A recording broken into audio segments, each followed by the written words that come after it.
Good evening, everybody.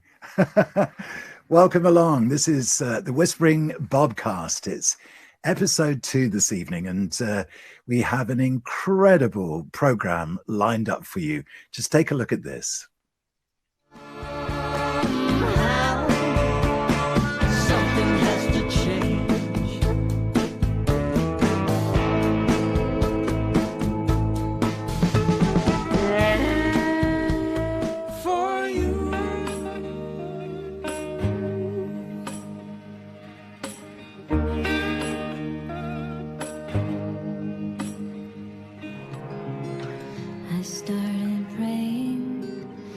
Some way.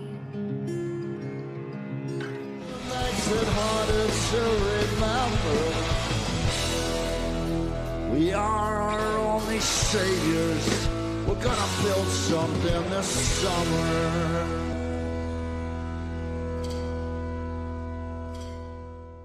As I say, it's an absolutely amazing show this evening.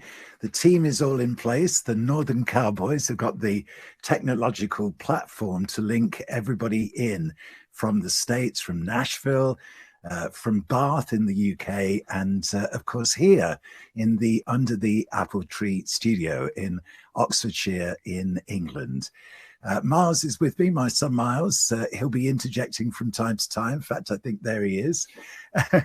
Alex Bramer and I will be going through a couple of old playlists, which I think you're going to find absolutely fascinating. And we have something extremely special, an announcement to make to you. After we've seen this wonderful new video from Rodney Crowell.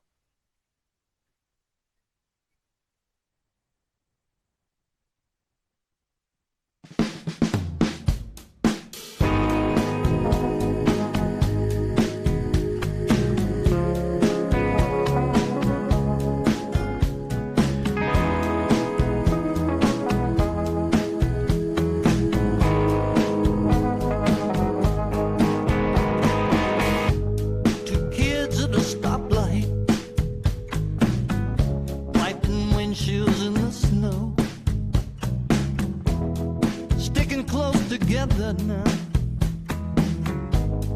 trying to make a go in a nickel and dime world. It's catch as catch can.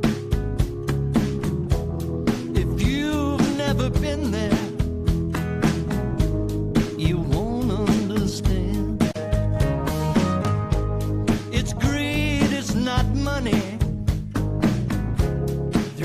Evil works.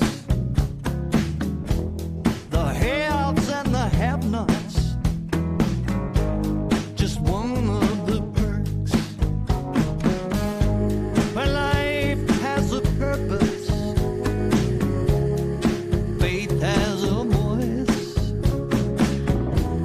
We can't live in fear like this, and in trembling rejoice.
No,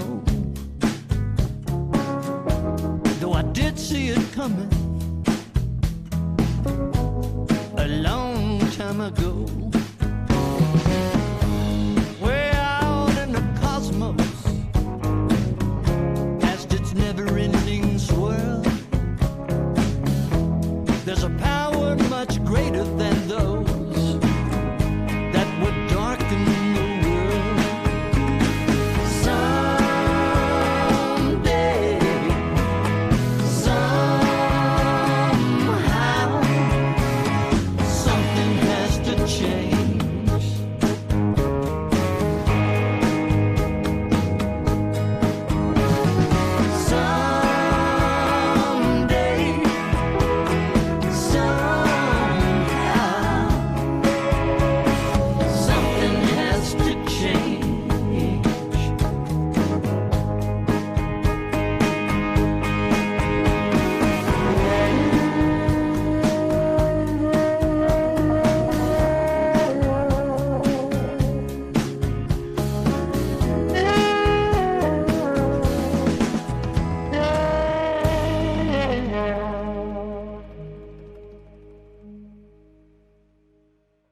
Just absolutely wonderful. What a superb song. Something Has to Change.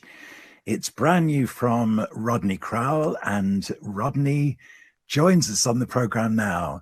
Hey, Rodney, how are you doing? I'm good, Bob. How are you? Very, very good. How lovely to see you, I must say. Yeah. Just tell us about that video, first of all.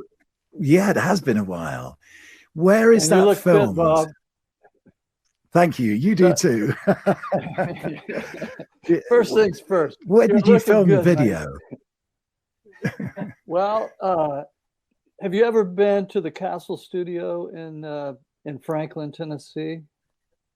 No, in your travels this way. Well, it's kind of a stone's throw from where I live.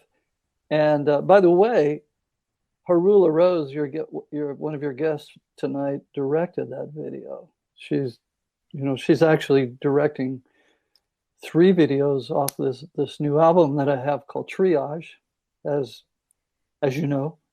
And yeah, that's at the Castle Studio, which, by the way, back in the heyday of gangsterism in Chicago, it was I think it was Dillinger or somebody's hideout, traveling from Chicago down to Florida. There's a whole web of caverns underneath the castle, and yeah, it was Pretty Boy Floyd and card games. And it's got a history. It's got an atmosphere. Yeah, absolutely. It does. And today, Rodney, we catch you on the day that you've actually announced the release of this new record. So tell us about this, when it's coming out and how it's released, because it's going to be on your own label, isn't it? Well, it's a shared label between my small label RC1 and 30 Tigers in Nashville. Yeah. Yes, it may very well be that you just had the world premiere of that video. I mean, I've only seen it once myself. It's beautiful. Yeah. Well, I made a record. I was well into making this record called Triage when COVID hit. I was about 2/3, 3/4 of the way through it, and it slammed us to a halt. But we carried on. But and it's just like this podcast you're doing, when we're spread all over the globe and we're able to hook up and work together. We finished the record that way by sending files around to musicians that I know well and I've worked with, and we got it finished that way, and then sat on it for a while to wait and see what COVID really had in mind for us all, and finally said, well, it's time to let this thing out. Yeah. And you mentioned the musicians playing on it. I'm going to pick out 1 or 2 names, if I may, Rodney, because first of all, one of the guitarists on the album, Audley Freed. Now, I first met Audley in the early 1990s when he was in a band called Cry of Love. And I was doing a show on the overnights on Radio 1 at the time. And I really supported them in a big way. And they came over, they played at the Borderline, and I introduced them on stage that night. And it was the first time that I'd met Audley. And I met him more recently when he was playing with Sheryl Crow. So, he's an accomplished and wonderful musician. That he is. And a lovely bloke, as you would say. Yeah. Just a sweetheart of a guy, and I won't say style, but any direction that we want to take a song, Audley is already there. He's so accomplished in any form, and and he's just so easy to get along with. Yeah, absolutely. It's amazing how recording sessions can move along when there aren't any egos in the room besides mine. Larry Klein is on the album as well, and John Paul White, and Ruth Moody. Rodney, now, how did you begin to work with Ruth? Because, of course, again, I know her work with the Waylon Jennings, and I always thought that Ruth has got a special talent. Oh, yes. Well, my son-in-law, who is the co-producer on the album, he and I produced it together. He's the one that put me onto Ruth, and he said, you gotta know about Ruth Moody. And I had met her in an elevator in Florida, and she said, oh, I'm with the Waylon Jennings. And I said, at that particular time, I didn't know anything about their music, and we were riding down the elevator, and I said, Waylon Jennings. So I really thought she was saying the Waylon Jennings. And I thought, wow, what a good name. I figured out later it's a Waylon Jennings. Waylon Jennings. Lovely, lovely, lovely vocalist and talent and sweetheart. You know what? It's as long as we go on this, I'm just going to go on about how lovely the people I work with are, because in truth they are. There's just not a bad egg in the batch. Larry Klein, he and I go back to the early 90s when he and Joni Mitchell were married, and they had a house up in Bel Air, and I recorded part of an album called Life is Messy. And this was the first time that we had worked together since way back then. And he came down and stayed at my house, he and Stuart Smith. And we just had a lot of fun, made this record. Because that's the feeling I get from what I've heard of the new record so far, Rodney, that characterizes the process, really, that it's been a joy to make. You've taken your time, and everybody has taken their place to serve the song. That's the feeling that I get. Well, at the end of the day, if that happens, then you've done your job well, I suppose, because probably the last thing you want to have happen is something that detracts from the narrative, or that's out of place, or that draws attention away from the central theme of the recording itself. And let's face it, I live in a community where it's just master musicians left and right. My friends down in Austin, Texas will say, why do you live in Nashville? And I say, it's certainly not because of the corporate music business. It's because of the wealth of talent in this town. Yeah. And, as a phone call away, you can get Bela Fleck and Jerry Douglas, take your pick, Audley Freed. And it's that the creative community in Nashville, as everybody knows across the globe, if you pay attention to music at all, that it's a wonderful creative community. And I love making these records more than ever, because the collaborative experience is just so uplifting, and the end result is so satisfying for me. I mean, truthfully, when you make these records anymore, it's I've learned that at the end of the day, when you listen to the last mix and master it and put it all together and listen to it and say, okay, it's ready to go, then there you go. There's your payment, brother, because you don't know what's going to happen after that.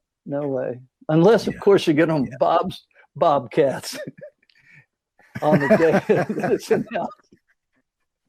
I mean, this is such a fabulous coincidence, really, that we're with you on the day that you've made all these announcements. And just finally that thought about the Nashville community, Rodney, because from the moment I touched down in Nashville, I went to Nashville for the first time in 1999. Just about the first person I sort of reacquainted with at that moment was Emmylou Harris, because you and she and I had originally met way, way before that, when the Hot Band accompanied Emmy on the Old Grey Whistle Test, when you did a concert show at the time of the release of Luxury Liner. And I still remember that experience, and I still remember that band. It was an incredible band, wasn't it? It was indeed. Albert Lee and Emery Gordy and Glenn Harden, Hank DeVito, John Ware, myself, and Emmylou. That band could bring it wherever we were and wherever we set up to play. It was, I don't recall us ever having a bad night when we come off and just said, well, we didn't get there tonight. It seemed like it always happened. And most of the time we were just riding Emmy, Lou, and Albert. It's like you got Emmy, Lou, and Albert out front. The rest of us are sidekicks, and we'll get there at the end of the song with you guys, but we're following you.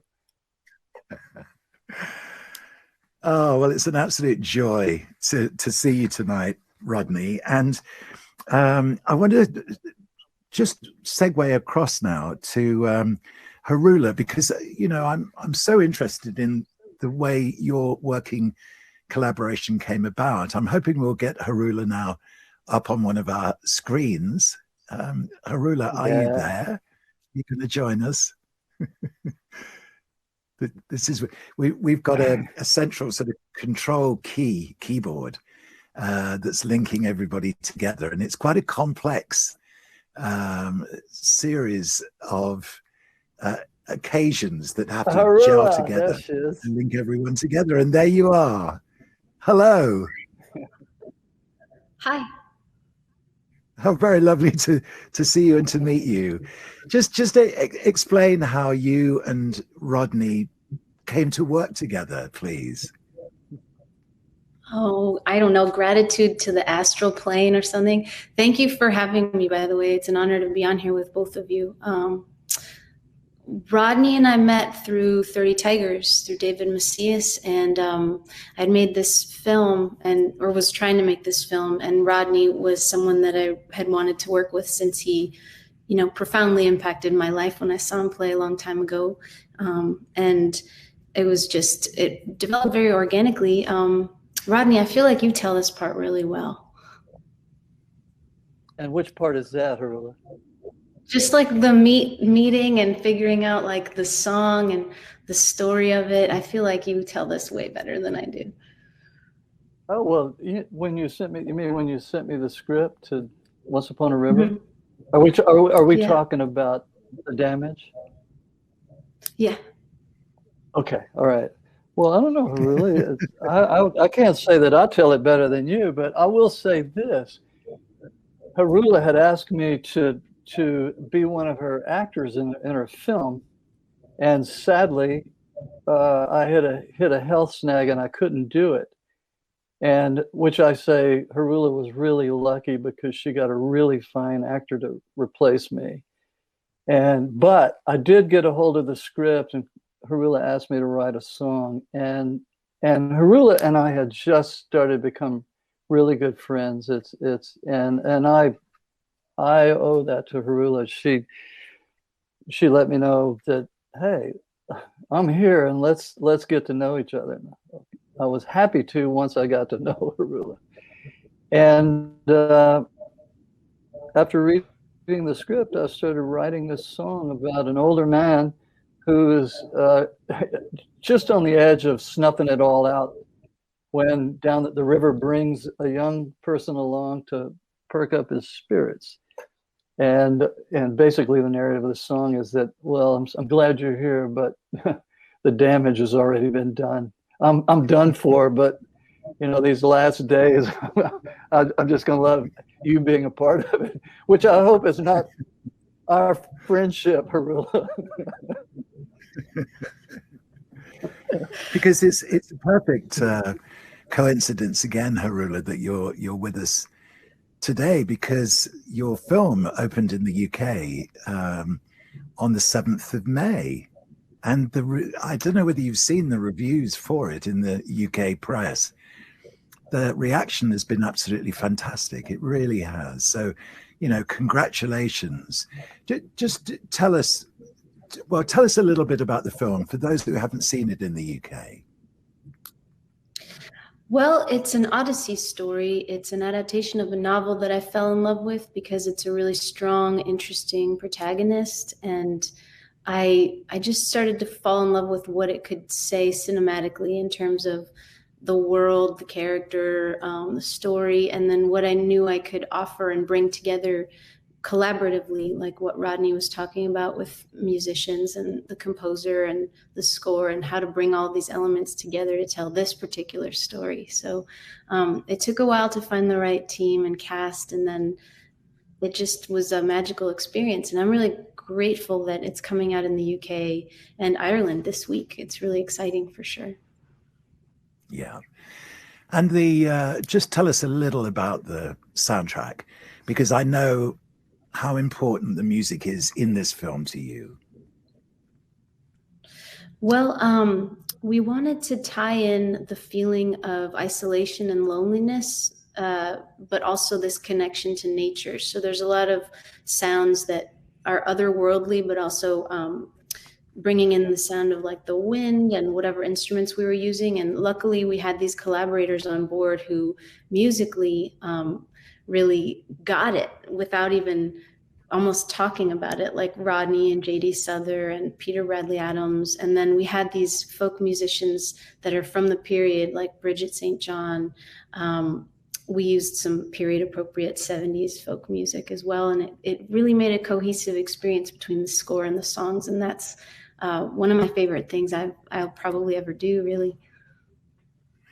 I was fascinated to see the name Bridget St. John, because I used to be a big supporter of Bridget's in the 70s. I used to play her on my radio programs at the time. There was a song in particular called Fly High. I don't know whether you know that song, Harula, but I mean, I just used to love her music. But yeah, and also Zach Ray from Death Cab for Cutie has helped you with the soundtrack. And again, you know, Death Cab for Cutie, one of my favorite bands. So, you know, the whole soundtrack, clearly it's integral to what you wanted to express. Yeah, I felt really, it's similar to what Rodney was saying about like singing the praises of your collaborators and what it's like when everyone's serving the thing that is greater than all of us. And it felt that way kind of the whole time. Like there wasn't really any sort of misstep or bad choice there. So I feel very fortunate to have found all of these people that really got into the story and saw the things that I was also seeing and inspired by. Because as well as being a filmmaker, go on, Rodney.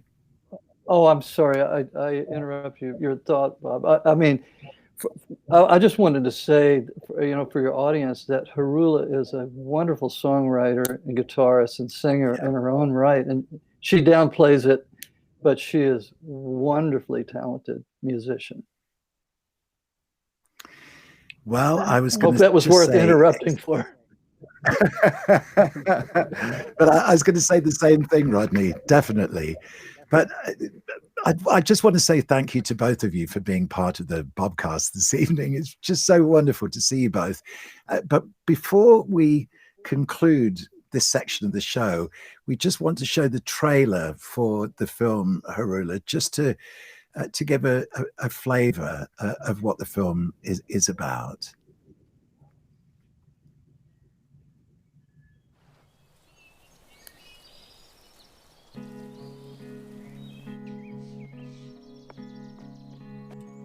The main rule again? Only make the good shot, not just any shot. That's right. Listen to your breathing, to your body. You want to come hunting with me for opening day? You're gonna go hunting with her? Are you kidding me, Dad? Margo, you know that you're the only reason I'm alive and sober in this world. I know that, Daddy. Having fun?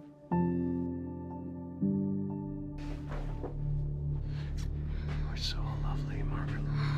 Dirty son of a... Dad! What are you doing, man?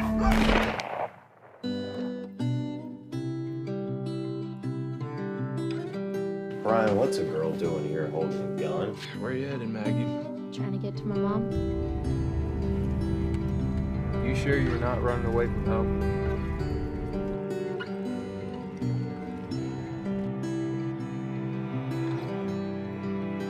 What's your name? Smoke. When the time comes, you better live up to your end of the bargain.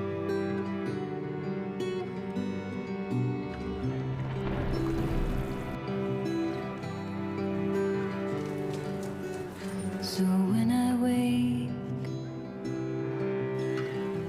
and the sun streams, Do you wish you hadn't had me? Thoughts pass me by.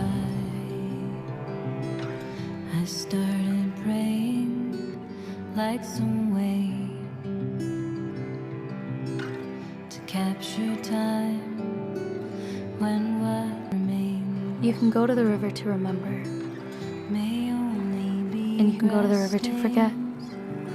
dreaming. I welcome you to the river.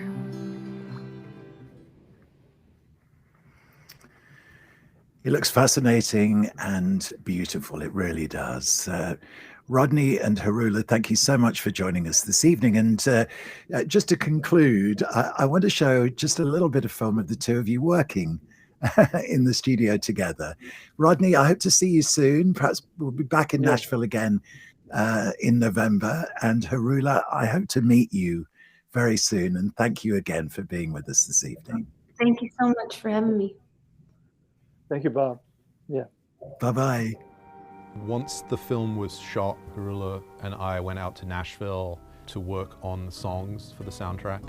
And by that point, some of the tones of the score had really come into focus, so we wanted to incorporate that into the songs that we were producing. We got really lucky with Rodney. He independently had this idea of using a Celtic harp to play the theme, and that's another instrument that you can't quite tell where it's from. It sounds otherworldly. It sounds sort of displaced. And then we used some of the same textures throughout.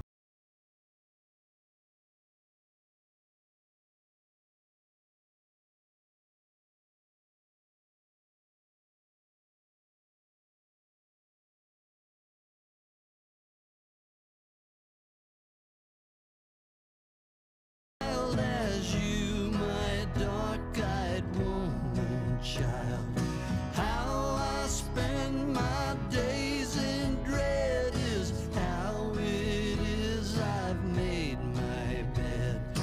I can't teach or preach or reach beyond this veil. We both know well the damage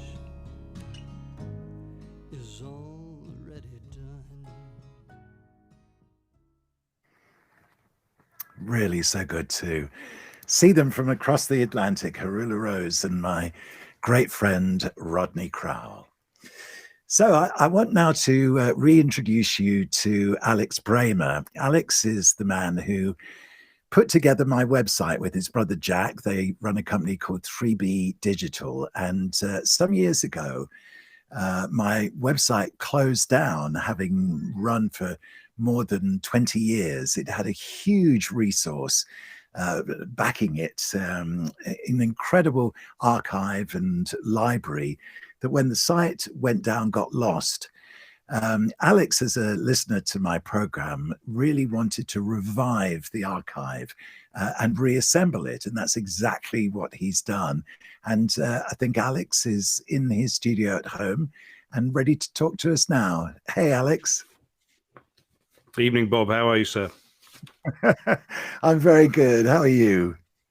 I'm terrific. I really enjoyed that from Rodney Crowell. That was very special, wasn't it? He's wonderful. I mean, as I say, I've been fortunate to meet Rodney, first of all, in 1977, I think it was, and then subsequently many, many times since, particularly, you know, the work that he's done with Emmylou Harris over the years. Yeah, it's been a joy, hasn't it? That film clip looks absolutely terrific. And of course, I spotted, gosh, what's the actor's name? John Ashton, who people of my generation will remember as Sergeant Taggart in Beverly Hills Cop. It looks like that film is slightly more weighty, but it looks like a cracker. I'm looking forward to seeing it. But I wanted Bob to talk to you about a couple of playlists tonight. The first of which, as you very well know, I mean, almost on any given day, what we try to do is to delve into the archive and look at what's happened on this day or close to this day some years ago. And of course, some of those dates are 50, 51 years ago, and others are a little more recent. And this week in 2012, you in fact played Rodney Crowell on the Country Show. You played "I Walk the Line" Revisited, which of course is a song that we love. It's a funny old song, and I wanted to ask you a little bit about it. It's in some ways it's not entirely representative of the Rodney Crowell sound. sound, and in other ways, it's a very good introduction to Rodney Crowell. It's, funnily enough, a quick search on the website tells me that you've actually played that song on the country show 20 times. And that is only one. That's only one less than the most played song on the country show. I bet you know what that is. Is that right? What do you think it is? Yes. What do you think the most played song song? is? Guitar Town by Steve Earle. Guitar Town. No, it's not actually, Bob. It's Eric Church's Springsteen. Oh, okay. Yeah. So I Walk the Line is one less. Isn't that fun? So yeah, it's. What do you think of that song? I mean, it is. Do you feel it's representative of Rodney Crowell? It is a good intro to his music. It is a good intro, and it is completely representative of him because it describes the moment that he first heard that song. I Walk the Line. The lyrics express his feeling as he's listening to it. I think from memory, he's in his car, and it comes on the radio, and he's just completely astounded by the lyrics and how great they are. And of course, there was a very strong family connection between himself and Johnny Cash through. The reason that I'm smiling is that our cat. Can you hear him? Colby's meowing to come into into the studio. Count yourself lucky, Bob. Count yourself lucky. I thought I was going to get invaded by a 5-year-old just now. I seem to have got away with it. Yes, carry on about Rodney and the Cash family. Yeah, so of course Rodney was married to Roseanne Cash. So Johnny Cash was his father-in-law, and when it came to recording Rodney's version of I Walk the Line. I mean, it isn't I Walk the Line, it's his reaction to hearing I Walk the Line, but he uses Johnny Cash to sing parts of I Walk the Line. So Johnny Cash interjects, as it were, with the original. So the two of them recorded it together, and it's a brilliant track. No wonder I've played it 20 times. Do you happen to know, is the Johnny Cash is that the original old recording of Johnny Cash, or did he re-record it for Rodney? Oh no, he re-recorded it. Yeah, he re-recorded. Oh, he sounds fantastic, doesn't he? Well, he sounds amazing on it. I love it, and I find that song. It starts off with it's quite a jolly little swing, but it's actually profoundly moving. By the end, it's really quite something, isn't it? Yes, it is. That's the thing about the lyrics, the way that the original version touched Rodney when he first heard it. And I think also probably most Johnny Cash fans would tell you that kind of expresses the way they feel about Johnny Cash himself, the way that Johnny touched their lives and became this absolutely huge figure. Not just in individual people's lives, in the lives of his fans, but in the life of American culture. I think we're going to have to let Colby in, Miles, don't you? I think we might have to. Well, I found it fascinating. And the other playlist, Bob, if we've still got time, I wanted to touch upon really as much as anything to let the listeners and viewers in on some of the processes that you and I go through to re-examine some of these playlists and make sure that the correct versions and the correct track orders and all the rest of it are in the archive, and of course that are available to buy, so people can actually hang these things on their wall. And it was in. Oh, there we go. There's a playlist just being shown up here. So that's a lovely old handwritten one.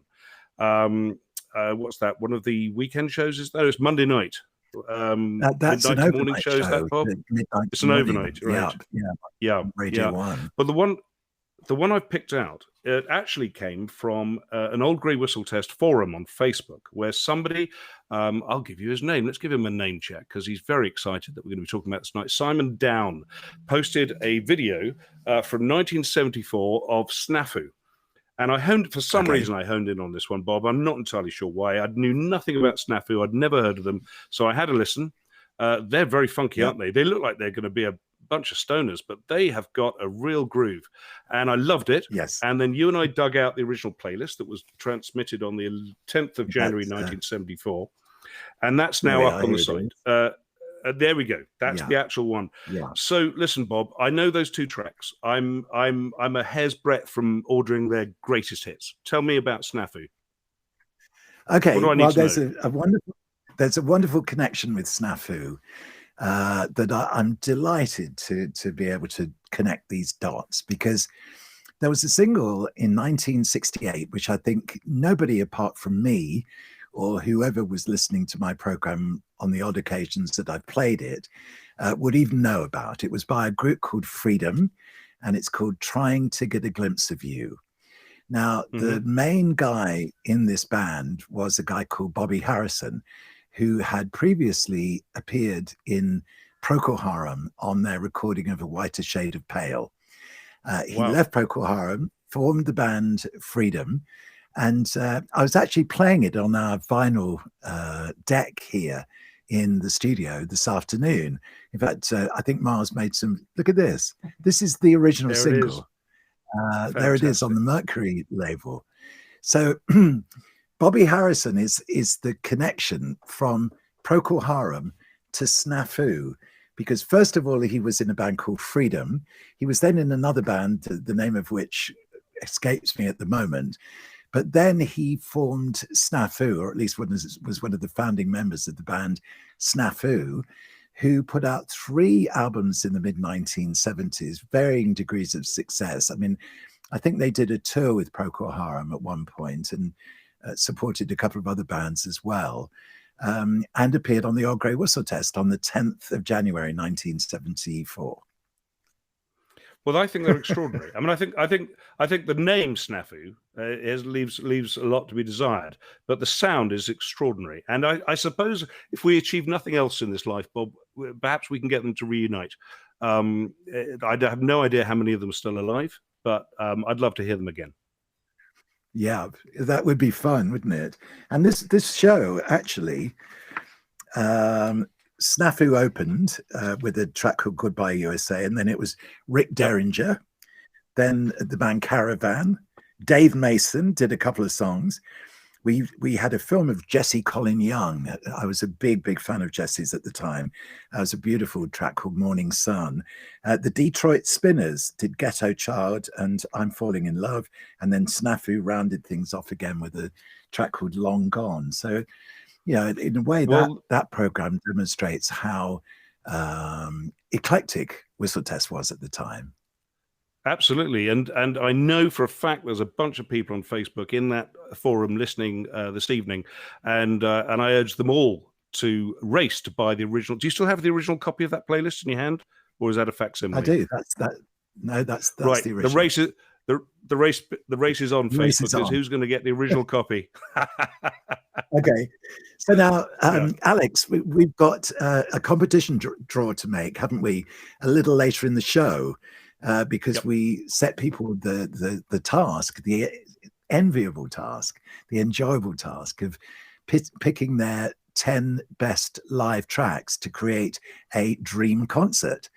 So you're going to be back in a few minutes. I'll be back. I'll be back. We've loved this, haven't we? We've loved this one. There's been some cracking entries. Yes, we'll talk again very soon, sir. Absolutely. All right, Alex. See you in a second or two. Meanwhile, again, we have some amazing live music to come. We'll be talking with them in a moment. But first of all, let's see and hear some music from Ida Mae.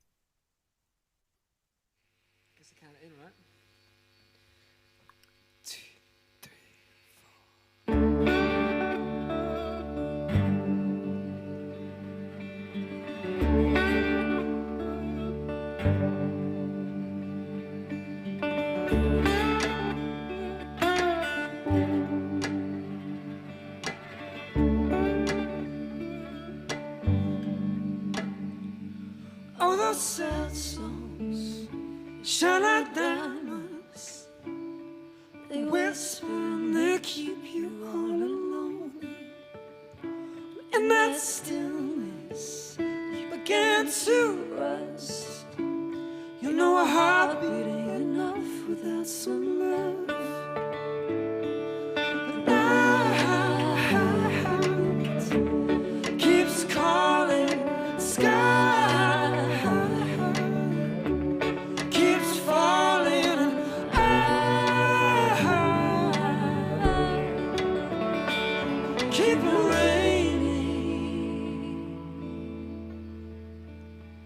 for you.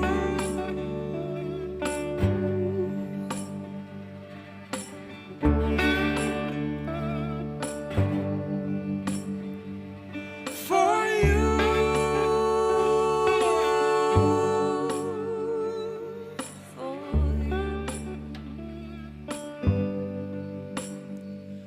Now your lips paper thin, and my name became a tattoo beneath your skin.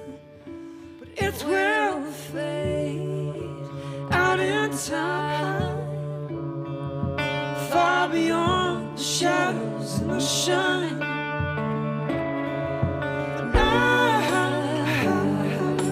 Night keeps calling, sky keeps falling, and I keep raining for you.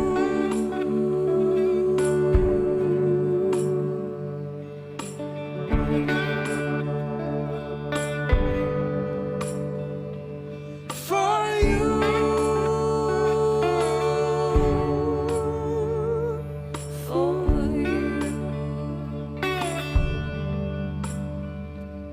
For you.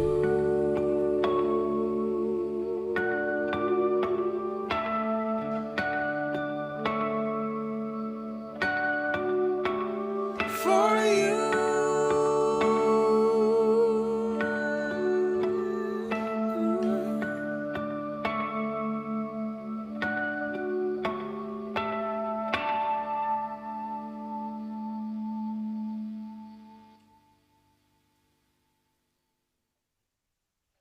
That is very, very lovely. It's called Raining for You.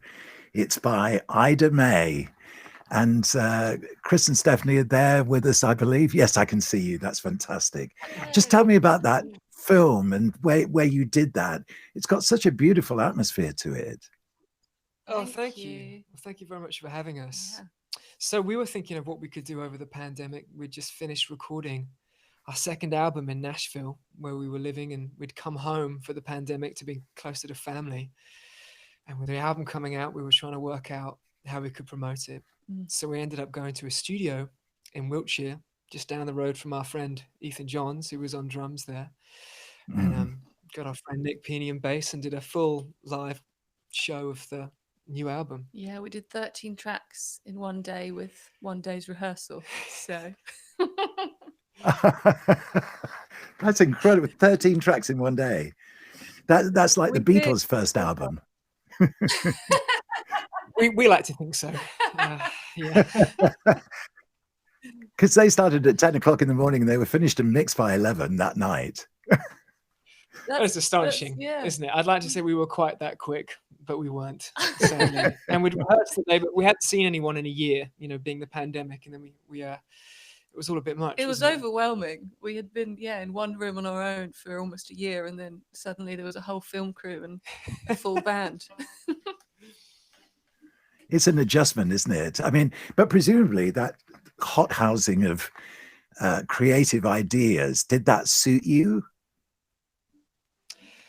It certainly does. So, yeah. We like to work live, and if anyone's ever heard or worked with Ethan Johns, you know that any recording that you ever do with Ethan is incredibly live. So we were used to performing in situations like that. So we really enjoy it, don't we? Yes, and it always throws results that you didn't expect. There were certain versions I think we recorded that day that we wish were probably on the album. Just because of the energy and the atmosphere from the red light fever of having to get it in the one take. Yeah, absolutely. And tell us about the relationship between you and 30 Tigers, because the Tigers have got very much involved in helping us with this series, and we're so grateful to them for their support. It's a label that I really believe in. I think they're fantastic, but mostly not exclusively, because they signed Robert Vincent, but they mostly sign American artists. So how come you met them, and how come the relationship started? It's a long story. It's a long story. We should probably do a brief We'll do the short version. version. We like long We were on stories. So we were in a rock and roll band for years before starting Ida Mae. And when we started this project, we were actually started on a different label. We were signed by several different labels. Yes. One of which was by Seymour Stein to Sire Records on Warner Brothers. And a long story short, we were working with Warner's and we planned to move out to Nashville. And on the day we flew out to Nashville, everything changed. And his label was folded and changed. And our record was up in the air. And we have great management out in Nashville. And we had previously been talking to 30 met Tigers. David Macias before and had met him at a few shows and had some chats with him and really liked the ethos and what he did. But we're already signed to Warner at that point. Yeah. So we suddenly, in the 21st century that we live in now, decided that we have an opportunity to perhaps own our own album and to work more independently. And we went to David and explained what we had planned and that this is how we wanted to finish the record, and he was all game. So and we'd had experience with major labels in our old band as well, and we were getting to a point where we just loved the ethos of 30 Tigers and the creative freedom, and you get to do everything yourself that you want, which is actually quite rare. Yeah, we have our own imprint on 30 Tigers, and we have 100% creative control and freedom to do things as we want, which is incredibly rare. So that's how we met them, and obviously living out in Nashville, we've gotten to know David very well, and they've been fantastic to us. Yeah, it is rare, isn't it? And I mean, it sort of always has been, certainly for many years, that it's unusual for a record label to be hands off and let the creative process grow. I always think, going back to the 70s, there were labels in the 70s that signed bands knowing that it might take 2, possibly 3 albums for them to really find their feet, and that the label was going to stick with them and leave them the creative space to allow that process to happen. But nowadays it's less likely. But obviously 30 Tigers are one of those labels that allow that process to breathe.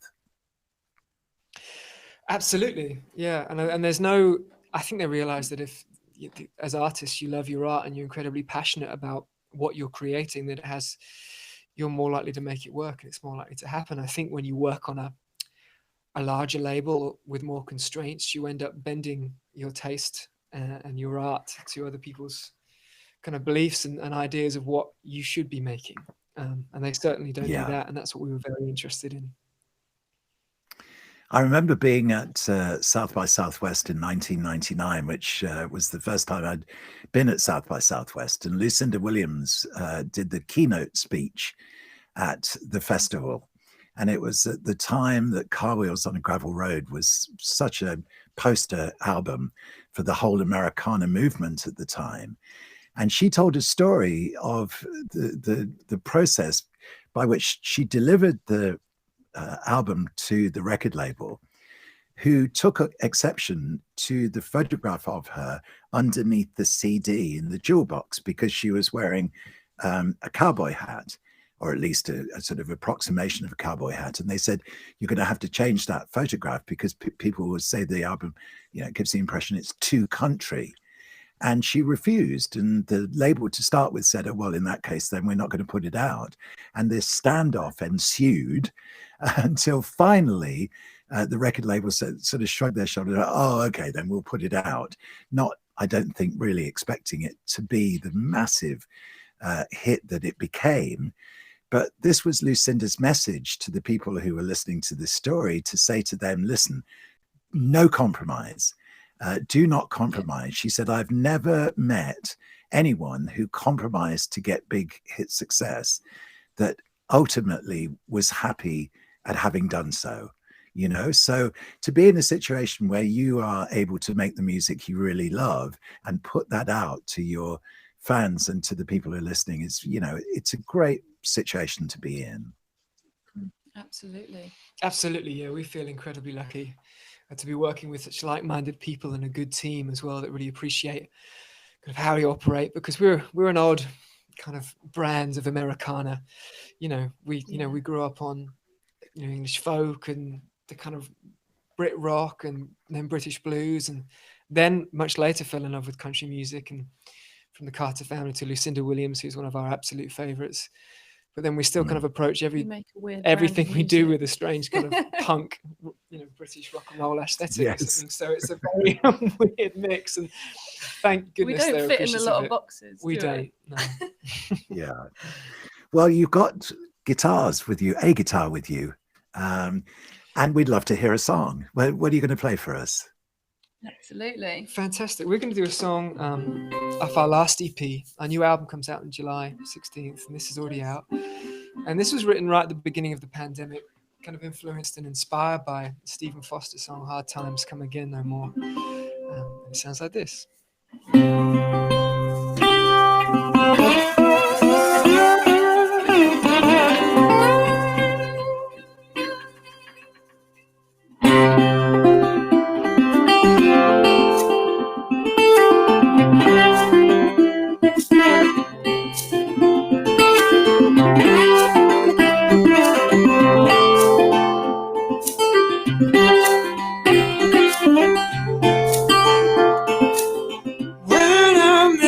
You fought like cane, kisses sharper than razor blades.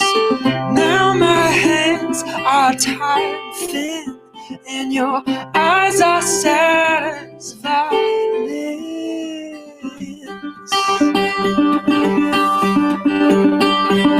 Break the shadows from our door. Hard times come again no more. All our restless, weary songs are sung. There's no more lines to see. Break the shadows. Break the shadows. The highway's cracked and the sky is too. We threw our chains to your pink moon. Now our furniture's out on the street, just worthless jewels at a pilgrim's feet.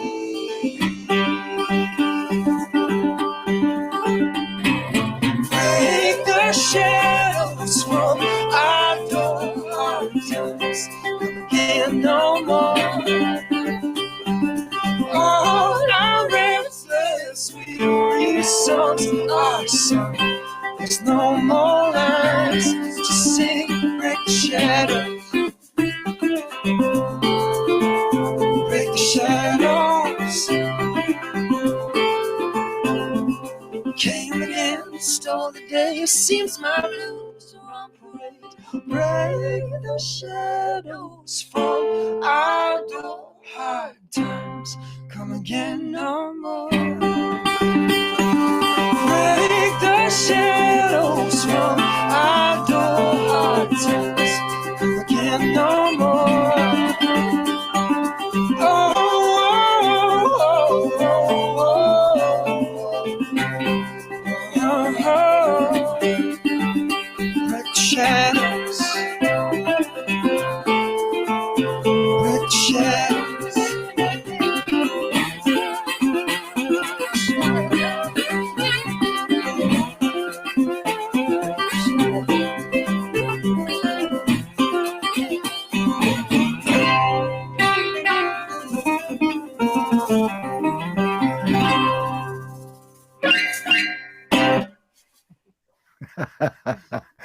The fabulous Ida Mae. Thank you so much. Just one final thought, because I was looking at one of the videos as a sort of preview of the new album, which is on YouTube, and it's got Marcus King, I think, am I right about that, on guitar? I mean, it was really a dynamic video. Just tell us about how that was made, because it looks like it's sort of little cuts and things from you walking around London, but so many things break in and intersperse into the video. It's really spectacular. Oh, thank you. Well, thank you very much. That's a good friend of ours from Norfolk, actually, Tim Highland, who does all our videos. And that was just us and him in London with a camera. Running at about around in the 6 snow. a.m. on a Sunday Yeah. morning. And you're right, Marcus King is on that track. We were very lucky in some respects so we were living in Nashville and recorded our album in Nashville, and we've been on tour with various people, including Marcus King. And of course, they were all stuck at home because of the pandemic as well. So Marcus was able to come over and play on the album. That was one benefit of the pandemic, is all our friends were at home. All our friends were at home. And then we managed to film the video in London when we came back. That's brilliant. Well, listen, good luck with everything. Good luck with the new record. It comes out July the 16th, am I right? Click, Click, Domino is the title of it.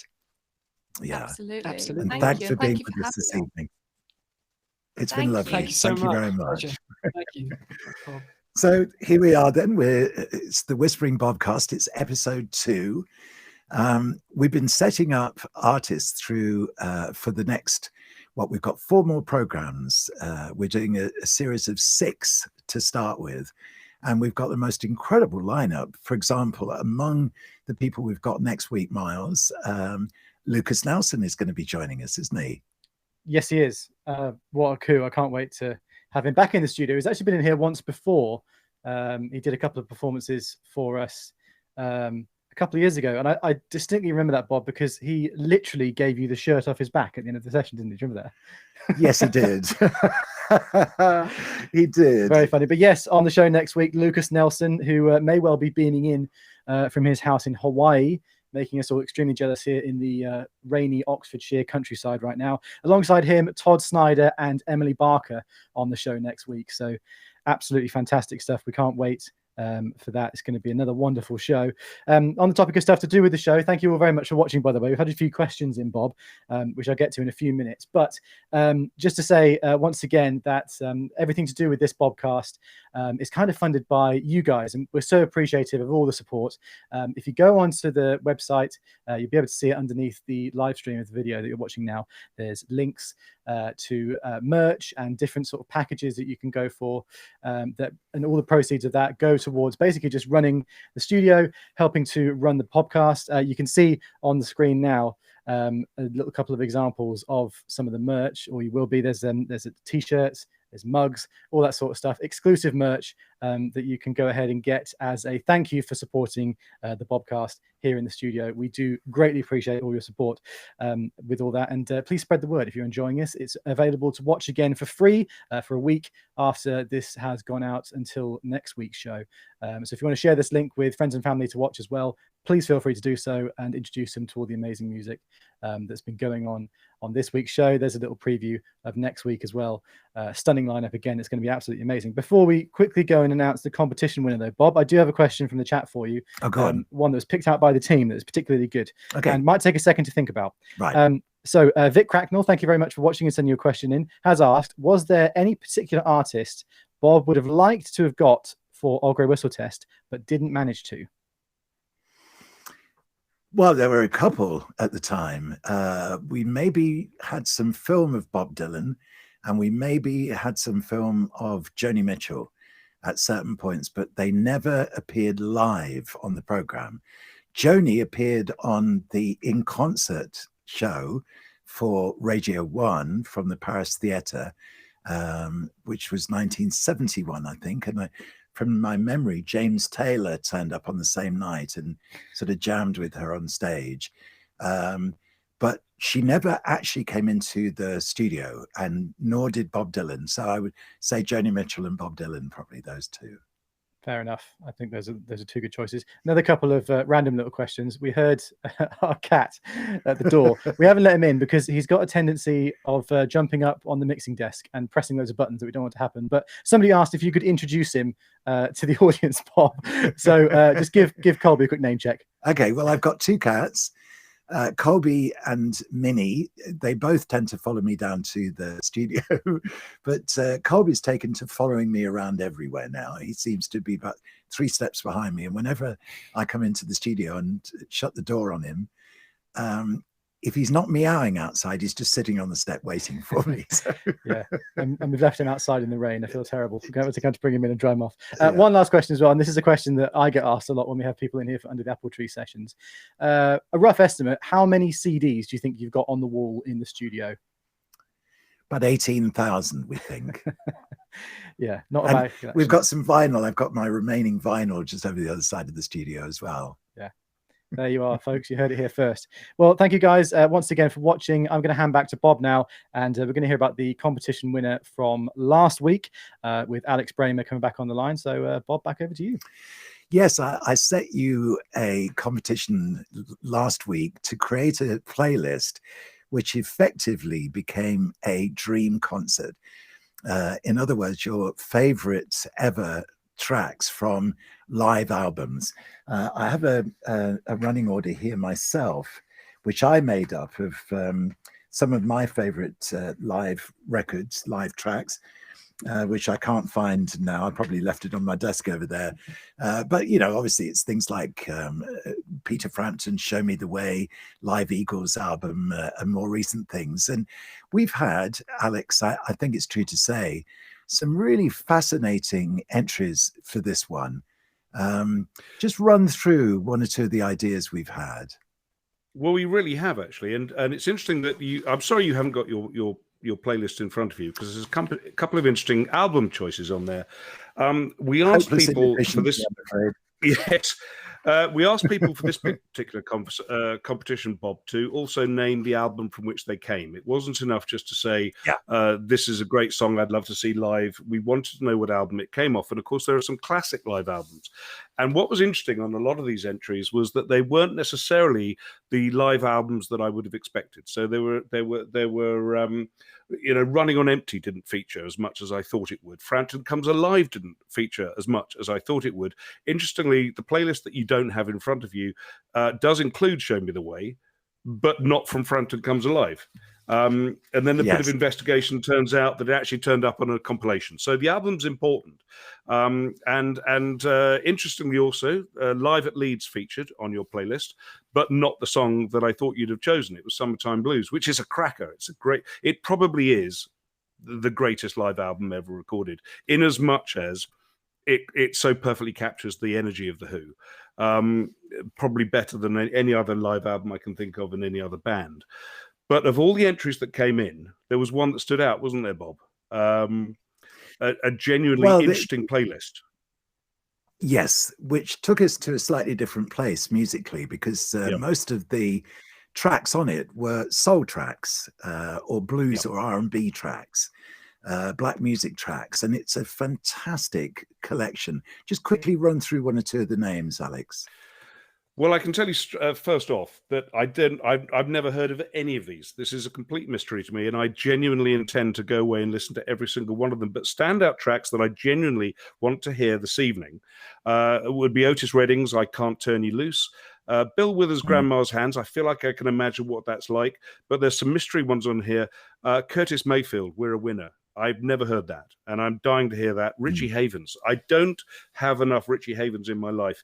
That they've cited, interestingly, we're talking about the live album choice. They've cited Paris Live, and of course, I'd have assumed that they would have chosen the Woodstock version.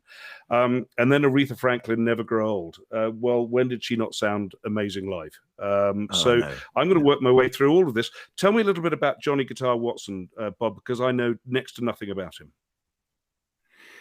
Well, you know the Steve Miller Band single, The Joker. Yes. I'm a joker, you know, I'm a midnight toker. And the Gangster of Love. Yes. Well, Johnny Guitar Watson was the original Gangster of Love. he put out a single, a record, a track, you know, in the 60s called The Gangster of Love. And that was his sort of handle. And Steve Miller sort of stole it from him, to be absolutely honest. But he was a brilliant, very, very funky guitar player who had his big moments probably in the late 50s and the 60s, but who then came back. I think I'm right in saying probably in the late 90s, early 2000s, with a Grammy-winning or sort of awarded album of blues material. He'd always got his sort of finger on the pulse of things that were happening around him. But yeah, I mean, my memory of Johnny Guitar Watson is more from the 50s, and the fact that Steve Miller took his Gangster of Love as part of the, not just the lyrics for The Joker, but also there was an album of Steve's called Sailor, which followed up Children of the Future, which was his opening album, I believe. I'm literally going by memory here. And from memory, Sailor also had a reference in one of the songs to The Gangster of Love. See, I'm learning every day, Bob. Yeah. Is there a track on this particular playlist? I mean, you picked this one out. It wasn't picked at random. That stood out to you. What is it on that playlist that you would particularly jumps out at you? I just like the whole kind of running order of it. The fact that it, in the context of what we're doing here tonight, say, takes us to a slightly different place, takes us to a soul R&B place and introduces a different sort of flavor. And I just felt, along with all the entries, actually, I was so impressed that people had taken a lot of trouble to put these lists together. So I want to thank everybody who put in their lists. And we have a competition to set for you tonight as well for next week. Before we do that, Bob, we haven't actually mentioned the fellow that won it. The fellow that won it, and I believe you've already signed this to send off to him. Is that right? Yes, actually, I have. Yeah. So tell us the name, Alex. Well, it's Bill Clark, and he, as all these people will, has been listed as the producer on the playlist, and he'll receive what I hope he will agree is a handsome document. This is just my printout of it. You've got the original. You signed it already, and we shall dispatch it. Yes, I signed it this afternoon. So yeah, there we go. There we are. Proof, this is as if proof. Yes, as if proof were needed.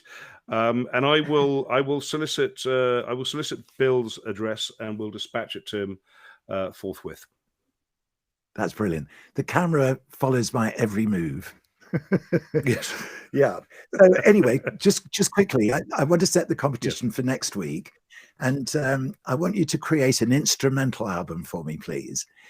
All the greatest instrumentals that you know from the rock and roll era, people like the Ventures, Duane Eddy, Johnny and the Hurricanes, right through to something that 808 State, let's say, in the late 80s, or a more recent instrument, your favorite instrumentals, please. And just send them in to the usual place. Alex, just give us the address if you would.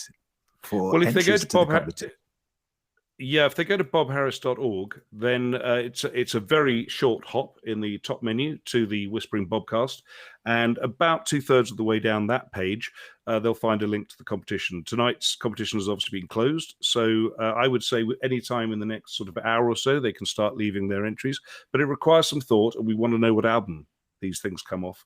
Yes, so absolutely. Yeah, you're not just plucking names. Although you have to say those rock and roll singles in the 50s and 60s quite often didn't come off albums. But if it's an old London American single or something, just jot that down as well.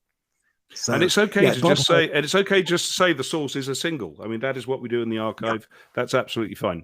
Yeah. Yeah. Thanks a lot, Alex. That's just great. Thank you very much indeed. And we look forward to getting all the new competition entries through over the next few days. But we have one final mega musical treat for you. We're going to now the East Coast of America, and we're going to touch down in New York City with the Hold Steady.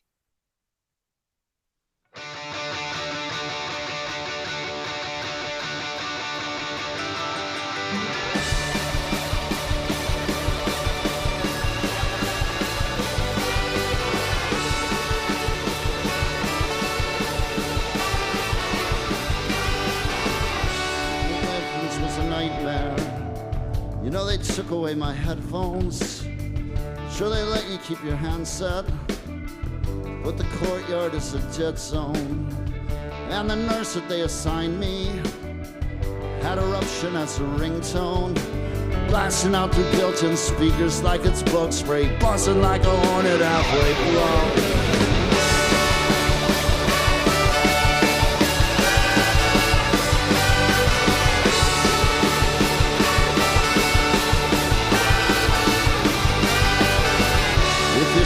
Pennsylvania, I'd advise you not to leave.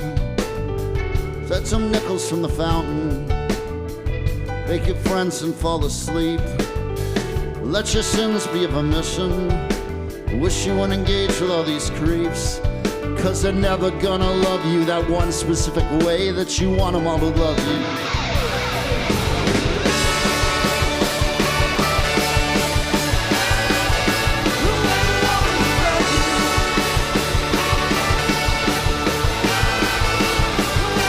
With a flexible schedule and a willingness to trade your medication,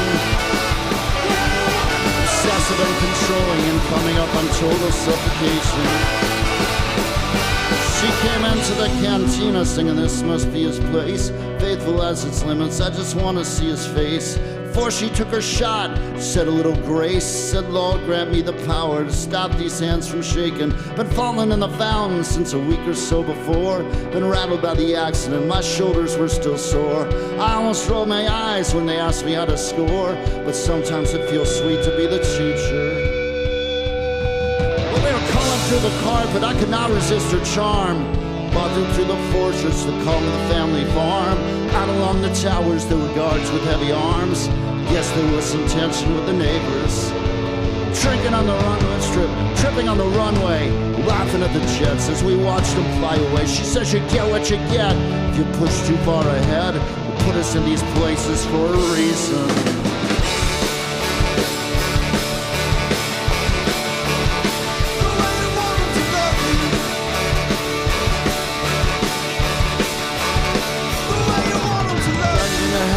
Resignation masquerading as wisdom.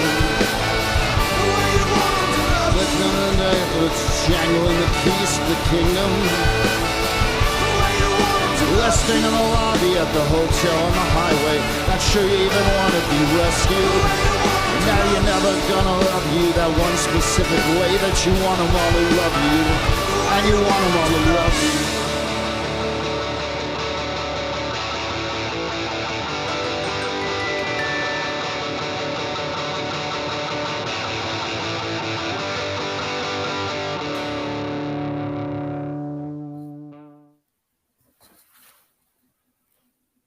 That's amazing. What an incredible track that is. From the Hold Steady. And Craig Finn has joined us. Hey, Craig, how are you? Hey, I'm great. Thanks for having me. It's a great, great pleasure. Where are you? Are you in New York? Yeah, I'm in Brooklyn, New York, Greenpoint, as I have been for the best part of a year, but I'm feeling pretty good. It's starting to feel some light at the end of the tunnel here. Is the city returning to normal now? Yeah, I feel like the last few weekends, I've started to see the crowds out and, the weather's turning. It's sunny today. So it's starting to feel like maybe rock and roll, live rock and roll is in our future. Yeah, yeah. I mean, I was just looking through my library here, Craig, and I came across pretty much all of your records, but this one is a particular favorite, and it's Boys and Girls in America. And the reason that I'm holding it up is because when it was first released, the record label put a little sort of promo thing on the front cover, and it said, "In March, the Hold Steady sold out the Borderline. In July, they sold out the Shepherd's Bush Empire.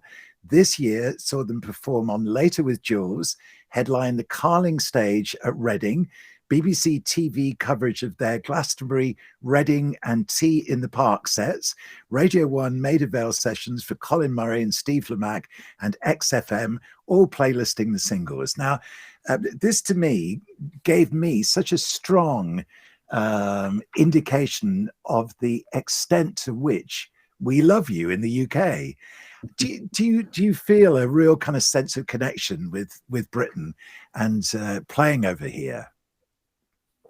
Absolutely. And before we came, because we didn't come to England really until that third album, the first two didn't come out overseas. So there was some question.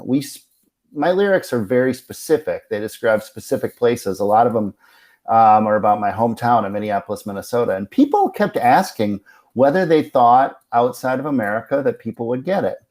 And we, came to England and we played a show. And I think our first show in the UK on that tour was up in Scotland and Glasgow.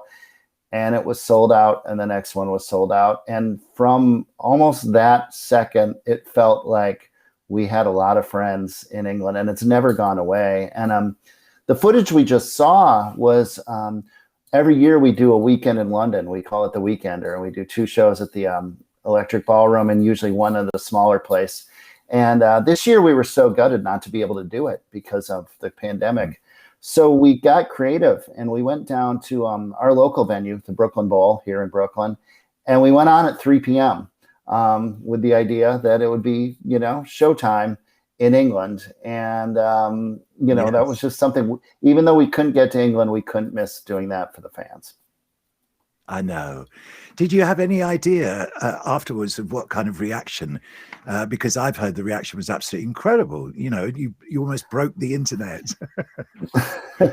Well, what was really cool, and you can see it in the video and probably in any upcoming clips, is that there were monitors around the club where not only people could see us, but we could see them. And we could see, like with this Zoom sort of technology that we're all using now, we could see the fans in their living rooms, and people held up signs, Boston, Nottingham, Italy, Japan, whatever. And literally you could see people around the world. And it was really a testament to what an amazing community is around this band for the past 15, 16 years. Absolutely. Because I think of the whole study as being you're a road band, you're a working band. It's not at all surprising to me to discover that you've played every one of the 50 states in America, as well as doing gigs all around the world. It's an incredible record of non-stop touring. Obviously up until COVID, but it seems to me that that's so much where the energy of the band is, your road tours. It very much is. I think our live thing is where we excel. And that's partially because of the band, partially because of our attitude about it. And we always want to have a good time, and that's contagious. But as I said, it's also about the community that's come around the band. We have, I think, a dedicated fan base that rivals, may not be the size of the Grateful Dead or someone like that, or Springsteen, but it burns just as hot in a small fire. And I think that that's a huge part of it, that people generally feel a part of it. We'd love to see another song from that performance, Craig. Can you set the next one up for us, please? Yeah. I'm sorry. I'm not sure what song you're going to play. I was hoping you'd be able to tell me. Let me have a look, see what we've got on there. Well, I tell you what, let's just play it and then we'll talk about it afterwards. We'll talk about it later. So here it comes. Me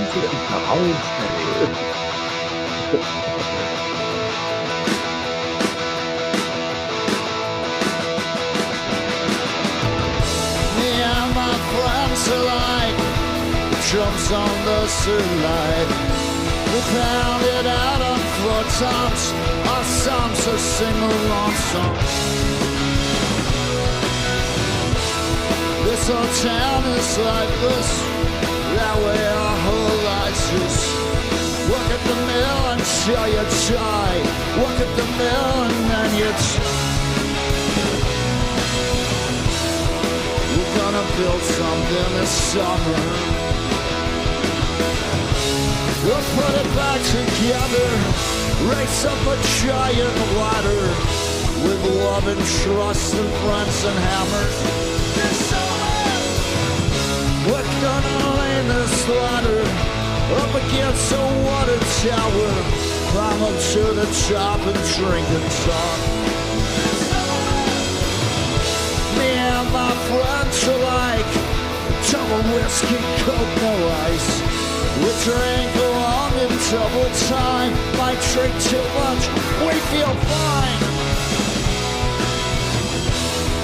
We're gonna build something this summer. Sunlight to solar power, drink on top of water showers, with love and trust, shows our summer. Let this be my annual reminder. We could all be something bigger.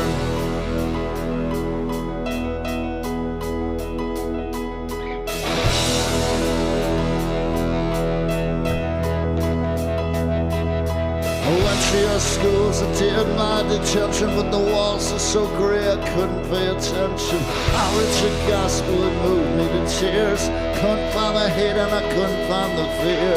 I met your Savior, I knelt at his feet. Took my $10 and he went down the street.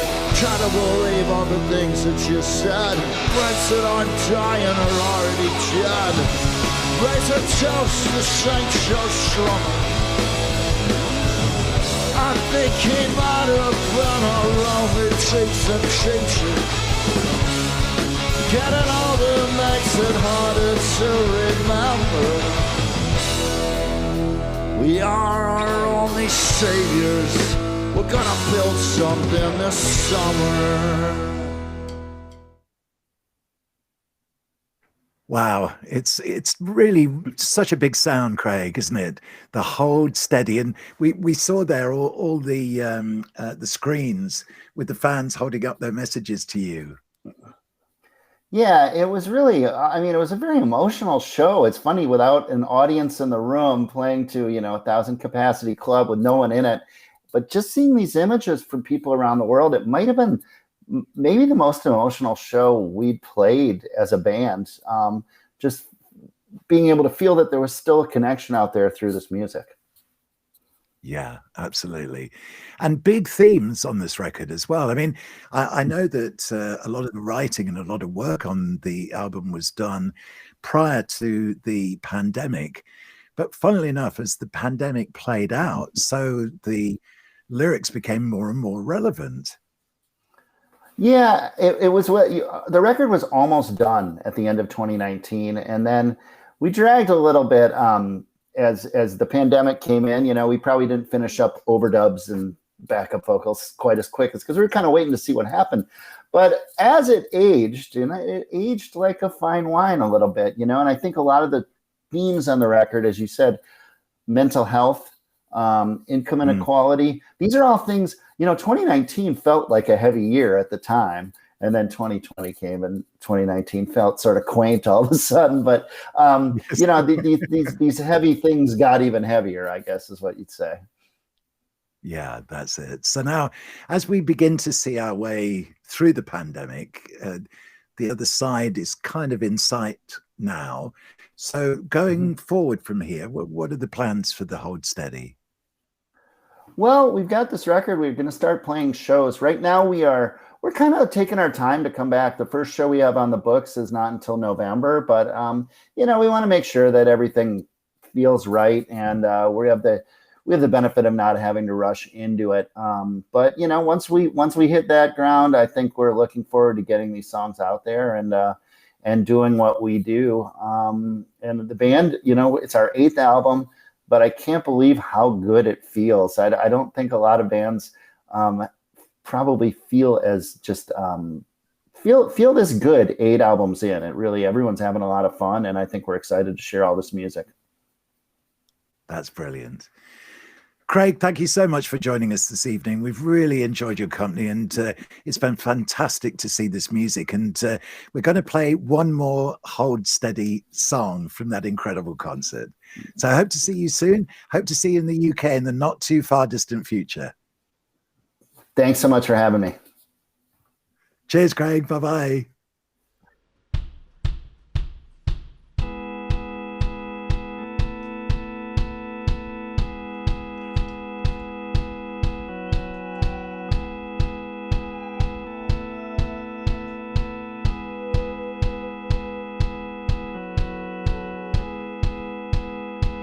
With the wine glass on the microwave and the ashtray in the kitchenette, I could tell that it was difficult to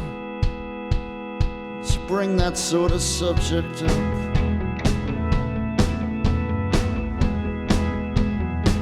It was tough to bring the subject up.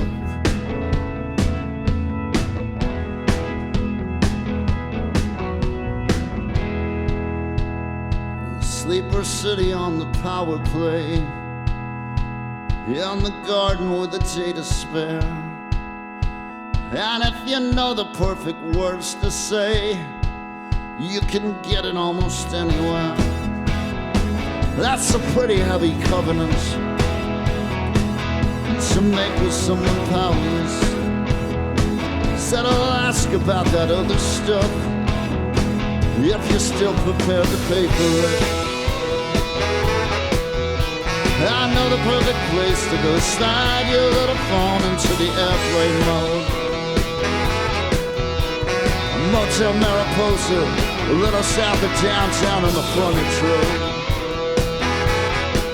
Hearing stories on the scorch mark, hearing bass lines and the buzzing of the lights. I'm sorry that desk can say we're gonna need another night.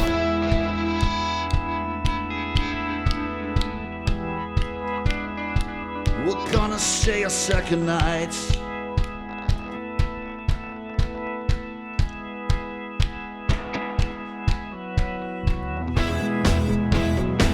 I sell software made for offices. It increases their efficiency. Hospitals and local governments. It's a pretty heavy covenant. On the taxi to the airport, I was hoping for Tucson around town. Staring at the sideline, right back on my phone to find the frowns. It seems a lonely person, it's a couple different bodies in this one life. I'm sorry but my meeting got delayed, we're gonna need another night.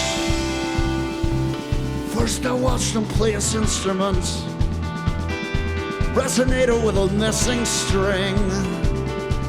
Then I asked about the songs he did, besides what songs he's gonna sing.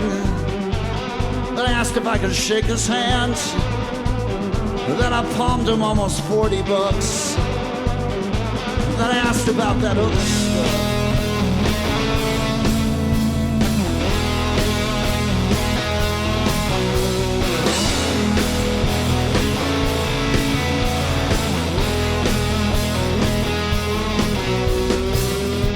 With a wine glass on the microwave, the ashtray on the kitchenette, I could tell that it was difficult.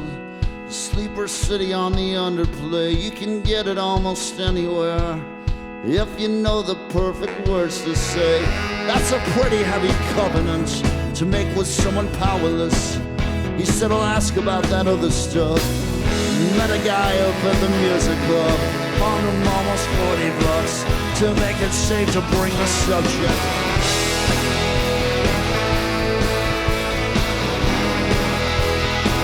Cause it's tough to bring the subject up. Cause it's tough to bring the subject up. It's a pretty heavy covenant. Wants to get up on the mixer and he steps on the mixer faders and presses buttons that he shouldn't press. But anyway, here he is, and there we are. So Colby's made a cameo on the Whispering Bobcast. Thank you very much, everybody, once again for watching this week. It's been really, really wonderful. I mean, what a show! Some incredible performances, great chat, and we got the cats in the studio in the end as well. So just a quick shout out again to next week's show and the guests: Lucas Nelson, Todd Snyder, and Emily Barker, all live on the Whispering Bobcast next week, which is going to be absolutely amazing. Quick shout out and thanks to everybody behind the scenes as well. Mark and Tom over in Sheffield, thank you very much for putting this all together. They're from the Northern Cowboys, and it's their platform Roots Live, which the Bobcast is hosted on, and it's just wonderful. So thanks to them. Thanks to Alex and everybody at 3B Digital, Sarah Silver, and the 30 Tigers team as well. And of course to Bob, and yeah, like we say, just thanks for watching. Make sure to tell your friends and family to tune in for the next week and live on next week's show if they can, because it'd be great to see you and hopefully introduce you to even more amazing music. I can't wait for next week. It's going to be an amazing show. Just a final thought. Literally, I was asked the other day if I could swap places with a musician on Earth somewhere, who would it be? And I said it would be Lucas Nelson, particularly the fact that he's in Hawaii right now. And that's where we'll be joining him on this show next week. Thank you so much for watching. We'll see you again in 7 days' time.